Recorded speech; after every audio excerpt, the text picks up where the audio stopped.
And so John's gospel comes to an end with these last couple of verses. John firstly confirms that everything he wrote is true. And then in verse 25 says, Jesus did many other things as well. If every one of them were written down, I suppose that even the whole world would not have room for the books that would be written. And so he'd come to an end of his story. And I think it's very significant that John ends his book here, by pointing to Jesus and saying how amazing Jesus is. Let me ask you this. How are you going to end your story? Now, that might mean the end of your life, or it might mean the end of a season in your life. It might mean the end of a particular project or whatever. Many of us have come to ends in this last while. I mean, as you all know, I did at the end of last year and began a whole new life in 2022.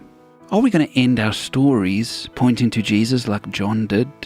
He could have ended by saying, I was there, it was all me, I was the one who took it all down, and so thank God I was here. But no, he doesn't. He says, Jesus was great.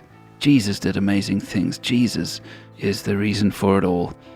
End your story the same way, friends. End your stories with Jesus in focus, with Jesus being lifted high, with Jesus being at the top. Because you see, friends, whatever season might be coming to an end in your life, the only thing that truly matters is whether Jesus has been king and exalted in that season.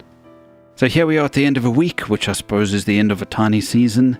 May Jesus be lifted high in your heart and in your life this weekend, friends. Go well, and many blessings to you all.